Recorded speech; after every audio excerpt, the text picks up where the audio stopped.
الحمدللہ نحمدہ ونستعینہ ونستغفرہ ونؤمن بہ ونتوکل علیہ ونعوذ باللہ من شرور انفسنا ومن سیئات اعمالنا من يهده الله فلا مضل له ومن يضلل فلا هادي له ونشهد أن لا إله إلا الله وحده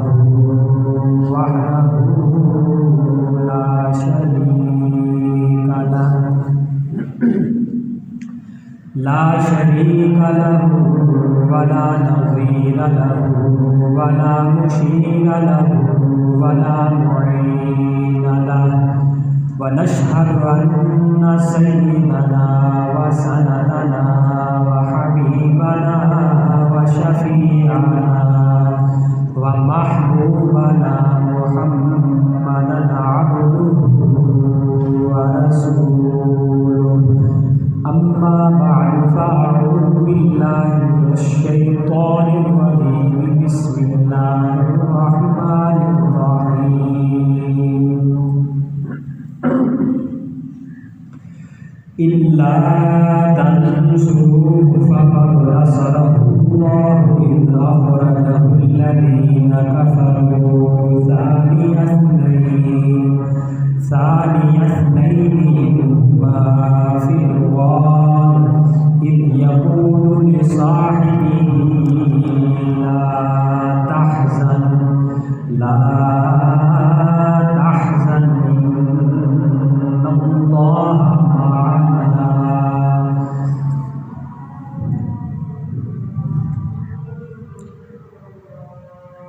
صدق اللہ العظیم. اسپیکر بات کر لوں. حمد و ثنا کے بعد محترم سامعین، بزرگوں، بھائیوں، پچھلے جمعہ آپ حضرات کے سامنے خلیفہ اول جانشین پیغمبر، یار غار، یار مزار، حضرت ابوبکر صدیق رضی اللہ تعالیٰ عنہ کے فضائل اور ان کی شان کے حوالے سے کچھ آپ کے سامنے عرض کیا تھا.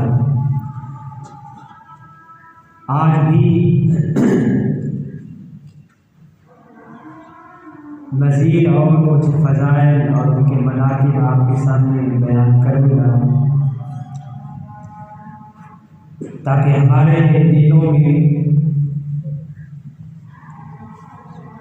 صحابہ کرام، خلفاء راشدین اور اہل بیت کی عظمت، عقیدت پیدا ہو جائے، جو کہ ہمارے ایمان کا حصہ ہے.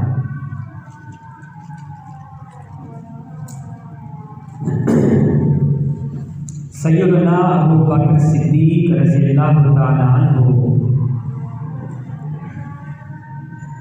جن کے بارے میں آتا ہے خیر الخلائق بعد الانبیاء بالتحقیق ابوبکر،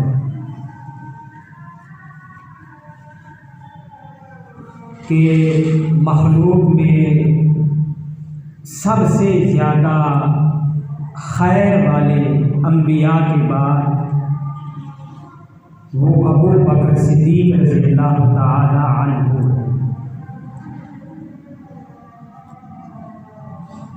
افضل البشر بعد الانبیاء بالتحقیق ابوبکر رضی اللہ تعالی عنہ. ساری مخلوقات میں انبیاء کے بعد سب سے افضل ابوبکر صدیق رضی اللہ تعالی عنہ ہے.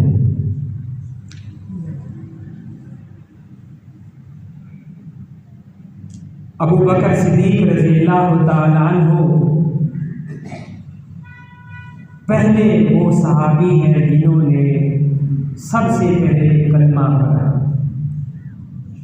سب سے پہلے صحابی کہلائے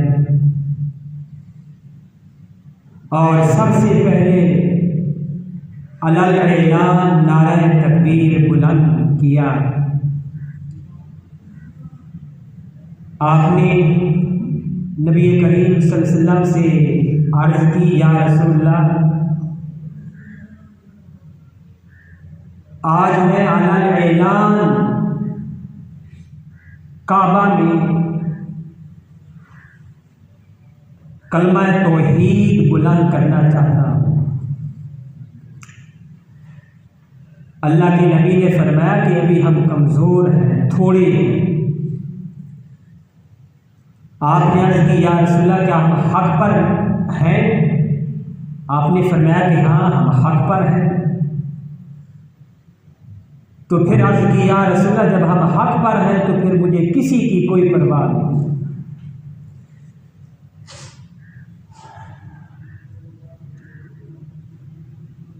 اس لیے ایک صاحب نے حضرت علی رضی اللہ تعالی عنہ سے پوچھا، سوال کیا کہ مجھے بتائیے کہ سب سے بہادر کون ہے، سب سے بڑا بہادر کون ہے؟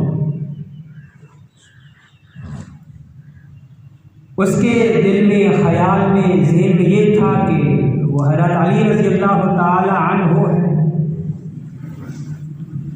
لیکن حضرت علی رضی اللہ تعالی عنہ نے فرمایا کہ سب سے بڑا بہادر ابو بکر صدیق رضی اللہ تعالی عنہ ہے۔ کیسے؟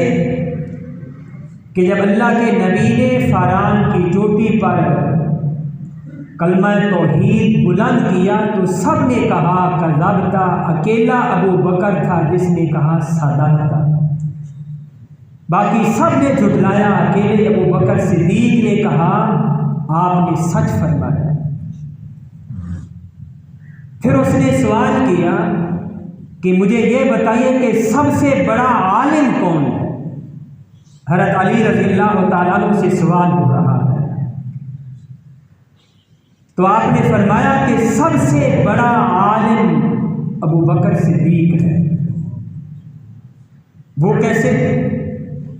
اس کے ذہن میں یہ تھا کہ سب سے بڑے عالم حضرت علی ہے، کیونکہ اللہ کے نبی نے فرمایا انا مدینۃ العلم و باب العلم علی، کہ میں علم کا شہر ہوں اور اس علم کا دروازہ علی ہے۔ تو اس کے ذہن میں یہ تھا کہ سب سے بڑے عالم حضرت علی ہے، لیکن حضرت علی رضی اللہ تعالی عنہ نے جواب دیا، فرمایا کہ سب سے بڑا عالم وہ ابو بکر صدیق ہے۔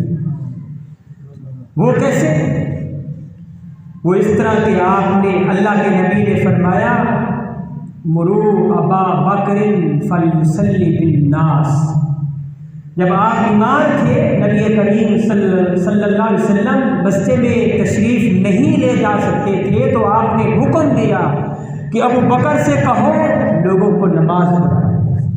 اور شریعت کا مسئلہ ہے کہ نماز پڑھانے والا جو ہوتا ہے وہ سب سے زیادہ جو مستحق ہے وہ ہے جو سب سے بڑا عالم ہے۔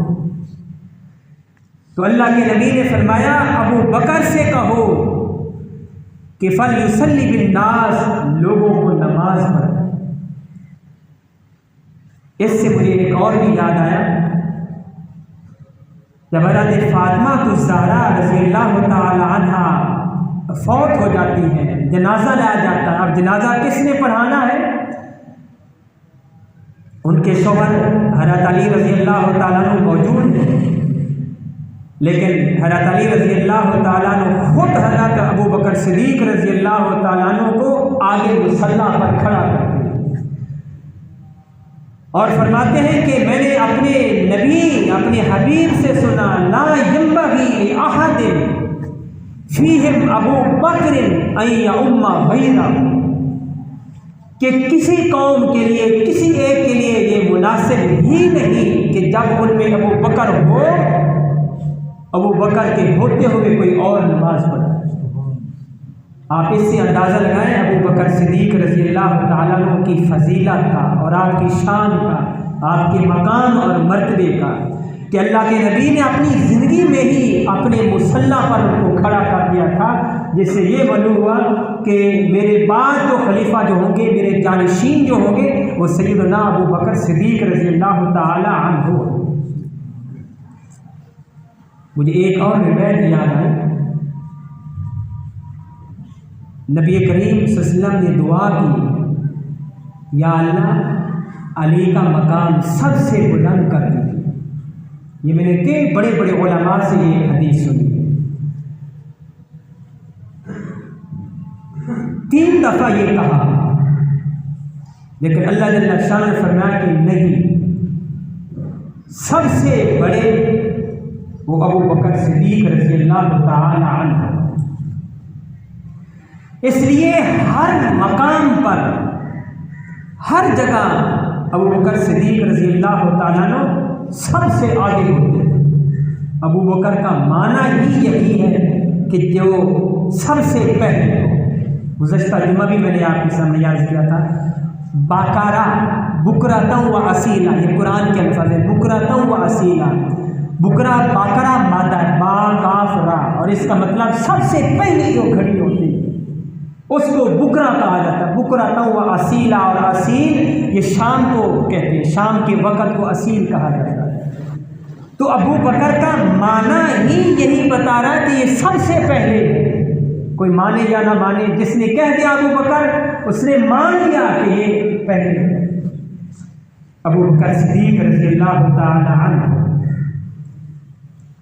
اور ہر موڑ میں، ہر جگہ آپ سب سے پہلے ہوا کرتے تھے۔ غزوہ تبوک کے موقع پر 12 یہ آپ نے واقعات سنا، جب اعلان کیا گیا چندے کی، جب وہ اپیل کی گئی،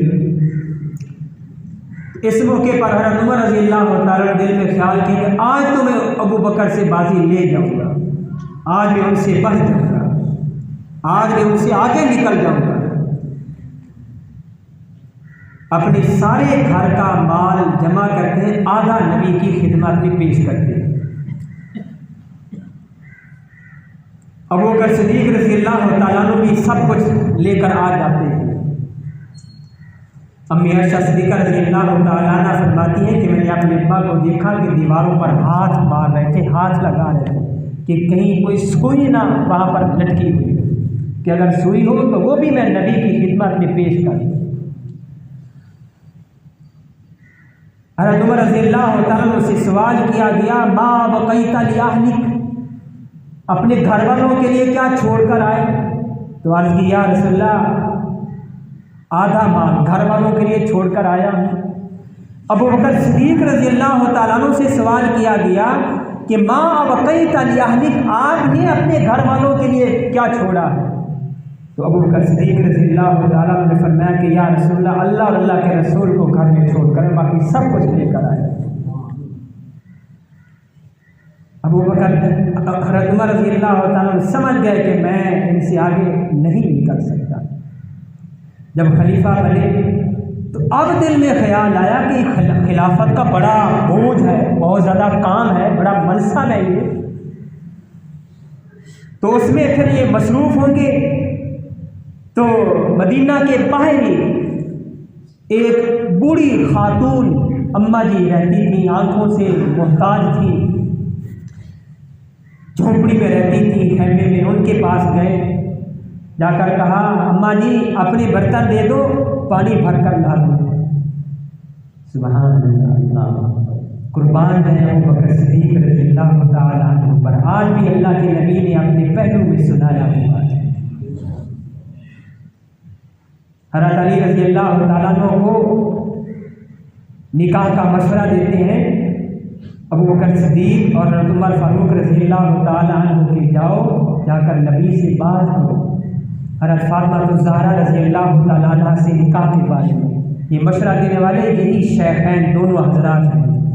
اور پھر نکاح میں گواہ جو ہوتے ہیں وہ بھی یہی دونوں ہیں، اور گواہوں کا نکاح میں گواہوں کا مسلمان ہونا ضروری ہے. ہم مسلمان، آپ اشارہ ہی سمجھ جائیں، مسلمان ہونا ضروری ہے، اور یہ نکاح میں گواہ ہے.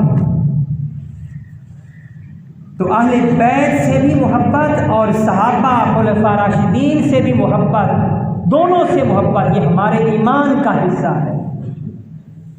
صرف 5 تن نہیں، سب جتنے بھی نبی تھے، صحابہ کرام تھے اور اہل بیت، سارے ہمارے ایمان کا حصہ. ان کے بغیر ہمارا ایمان ناقص ہے، مکمل نہیں ہو سکتا.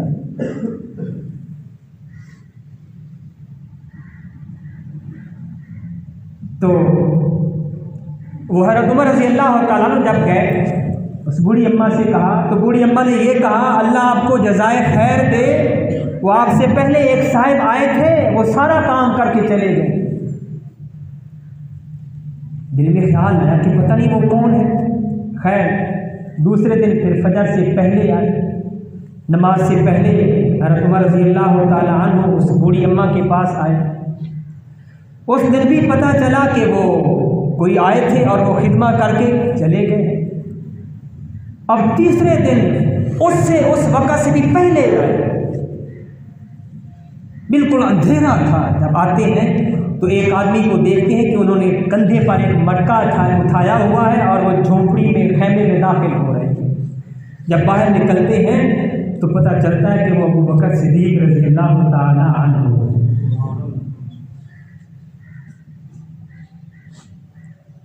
نبی کریم صلی اللہ علیہ وسلم نے آسمان پر جب نظر اٹھائی تو آسمان پر تارے ہی تارے نظر آئے. امی عائشہ صدیقہ رضی اللہ تعالیٰ نے پوچھا کہ یا رسول اللہ کیا اتنی بھی کسی کی نیکیاں ہو سکتی ہیں؟ دل میں خیال تھا کہ شاید میرے وہ ابا ہوں گے، ابو بکر صدیق رضی اللہ تعالی عنہ ہوں گے. نبی کریم صلی اللہ علیہ وسلم نے فرمایا کہ ہاں وہ عمر ہے، عمر کی اس سے بھی زیادہ نیکیاں ہیں. پھر اس کے بعد نبی کریم صلی اللہ علیہ وسلم نے فرمایا اے عائشہ آپ کے ابا ابو بکر صدیق ان کی ایک رات کی نیکیاں، وہ غار ثور ہجرت والی جو رات ہے، ایک رات کی نیکیاں الگ اور عمر کی ساری زندگی کی نیکیاں الگ. عمر کی ساری زندگی کی نیکیاں وہ اس ایک رات کی نیکیوں کا مقابلہ نہیں کر سکتی. یہ ابو بکر صدیق رضی اللہ تعالی عنہ. تو میرے عزیزو، اللہ نے آپ کو بے شمار فضائل سے نوازا تھا اور سب کچھ آپ پر لٹا دیا تھا، تن من دھن سب کچھ. جب نبی کریم صلی اللہ علیہ وسلم تشریف لائے ہجرت والی رات گھر پر، نبوت صداقت کے گھر پر جب آتی ہیں تو فرماتے میں نے ایک سنا کہ اے ابو بکر اپنے گھر والوں کو ذرا ادھر ادھر کر دو، میں نے آپ سے ایک بات کرنی ہے. ابو بکر صدیق رضی اللہ تعالیٰ نے فرمایا کہ یا رسول اللہ آپ بے فکر ہو کر آپ اپنی جو بھی آپ کی بات ہے، جو بھی آپ کا فرمان ہے، جو بھی آپ کی کلام مبارک ہے وہ کریں. سارا یہ گھرانہ آپ کا رازدار ہے، اس گھر سے بے فکر ہو جائیے. اس لیے سارا آپ کا گھر آپ کی خدمت میں لگ جاتا ہے. آپ کو جب لے کر جاتے ہیں کندھوں پر اٹھا لیتے ہیں، اور راستے میں پھر ایک وہ چونکہ ابو جہل اور یہ بڑے بڑے جو تھے، اچھا وہ بھی جانتے تھے جب ان کو جب صبح ہوئی تو جب حضرت علی رضی اللہ تعالیٰ کو نبی کے بستر پر پایا تو وہ بھی جانتے تھے کہ نبی کا ایک ہی ٹھکانہ ہے. اس لیے ابو بکر صدیق کے گھر گئے. جب وہاں پر دروازہ کھٹکایا، حضرت اسماء آپ کی بیٹی ابو بکر صدیق رضی اللہ تعالیٰ عنہ کی بیٹی جب وہ دروازہ کھولتی ہیں تو وہ ان سے پوچھتے ہیں، تو آگے سے وہ جواب دیتی ہے کہ مجھے پتہ بھی ہے لیکن نہیں بتاؤں گا، اور بتایا بھی نہیں. پھر انہوں نے وہ تھپڑ رسید کیا جس کی وجہ سے وہ دیوار پر جا کر لگے اور خون نکلا. پھر کھانا لے کر جاتی ہیں نبی کریم صلی اللہ علیہ وسلم کے پاس، اپنے ابو کے پاس غار ثور میں. جب وہ خون کا اثر دیکھتے ہیں، نشان دیکھتے ہیں، تو ابو بکر صدیق رضی اللہ تعالیٰ عنہ پوچھتے ہیں کہ اسما یہ کیا؟ تو پھر سارا واقعہ سناتی ہیں۔ تو آپ نے کہا، ابو بکر صدیق رضی اللہ تعالیٰ نے کہا کہ بیٹی باقی باتیں چھوڑ، کہیں آپ نے بتا تو نہیں دیا تھا کہ فلاں جگہ پر نبی کریم صلی اللہ علیہ وسلم اور ابو بکر صدیق میرے والد محترم ہیں؟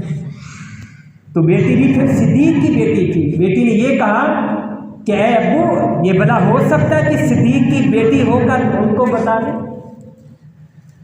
تو یوں آپ نے، یہ پورے گھرانے نے نبی کریم صلی اللہ علیہ وسلم کی خدمت کی، اور پھر آپ نبی کی گود، یہ ابو بکر صدیق رضی اللہ عنہ کی گود میں نبی کریم صلی اللہ علیہ وسلم تشریف فرما ہے۔ 3 دن 3 راتیں آپ نے یہ سنا ہے۔ یہاں پر ایک بات، نبی کریم صلی اللہ علیہ وسلم ابو بکر صدیق رضی اللہ تعالیٰ عنہ کی گود میں آرام فرما ہے۔ اب انسانی تقاضا ہے، ابو بکر صدیق رضی اللہ تعالیٰ عنہ کو بھی نیند آئی ہوگی، اور یہ ہو ہی نہیں سکتا کہ نبی کریم صلی اللہ علیہ وسلم اپنے کسی امتی، اور پھر خاص طور پر ابو بکر صدیق رضی اللہ تعالیٰ عنہ، جن کے بارے میں آتا ہے حدیث میں، اللہ کے نبی نے فرمایا لو کنتو لاتخذتو خلیلا سوی اللہ، کہ اگر میں اللہ کے علاوہ کسی اور کو خلیل بنانا چاہتا تو لاتخذتو ابا بکر صدیق، تو ابو بکر صدیق رضی اللہ تعالیٰ عنہ کو خلیل بناتا، لیکن چونکہ میں اپنے اللہ کو اپنا خلیل بنا چکا ہوں، تو اب یہ اس سے ہم اندازہ لگا سکتے کہ کتنا اونچا مقام حضرت ابو بکر صدیق رضی اللہ تعالیٰ عنہ کا ہے۔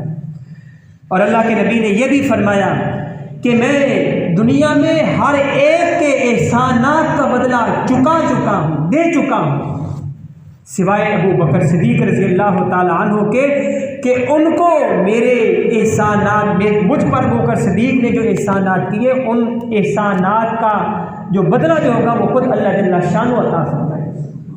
اس لیے ابو بکر صدیق رضی اللہ تعالیٰ عنہ کو ایک خاص قرب اور مقام حاصل ہوگا، اللہ جل شانہ کا ایک خاص قرب حاصل ہوگا، ایک خاص تجلی حاصل ہوگی۔ تو بہر میں عرض کر رہا تھا کہ ابو بکر صدیق رضی اللہ تعالیٰ عنہ کو بھی نیند آئی ہوگی، تو پھر کس نے پہرا دیا ہوگا؟ وہاں پر اور تو کوئی ہے نہیں، ابو بکر صدیق رضی اللہ تعالیٰ عنہ ہے اور پیارے حبیب حضرت محمد مصطفیٰ صلی اللہ علیہ وسلم، یہ 2 شخصیات ہیں وہاں پر۔ تو جب ابو بکر صدیق رضی اللہ تعالیٰ عنہ کو نیند آئی ہوگی تو پھر اس وقت پہرا جناب نبی کریم صلی اللہ علیہ وسلم نے ہی دیا۔ اس لیے ابو بکر صدیق کا پہرا دینا یہ نبی کی سنت، اور نبی کا پہرا دینا یہ ابو بکر کی سنت۔ کیا ان کے کمالات اور ان کے فضائل اور ان کے مناقب! جب جا رہے تھے راستے میں کبھی آگے ہو جاتے، کبھی پیچھے ہو جاتے، کبھی دائیں کبھی بائیں، نبی کریم صلی اللہ علیہ وسلم پوچھتے ہیں کہ ابو بکر ایسے آپ کیوں کر رہے ہو؟ کبھی آگے ہو جاتے ہو، کبھی پیچھے ہو جاتے ہو، کبھی دائیں ہو جاتے ہو، کبھی بائیں ہو جاتے ہو، اس کی کیا وجہ ہے؟ تو ابو بکر صدیق رضی اللہ تعالیٰ نے عرض کی یا رسول اللہ، جب میرے دل میں خیال آتا کہ سامنے سے کوئی دشمن حملہ نہ کر دے تو میں سامنے ہو جاتا ہوں، اور جب میرے دل میں یہ خیال آتا ہے کہ پیچھے سے کوئی حملہ نہ کر دے تو میں پیچھے ہو جاتا ہوں، اور جب میرے دل میں یہ خیال آتا کہ کوئی دائیں طرف سے نہ حملہ کر دے آپ پر تو میں آپ کے دائیں طرف ہو جاتا ہوں، اور جب میرے دل میں یہ خیال آتا کہ کوئی بائیں طرف سے نہ حملہ کر دے تو میں بائیں طرف سے ہو جاتا ہوں۔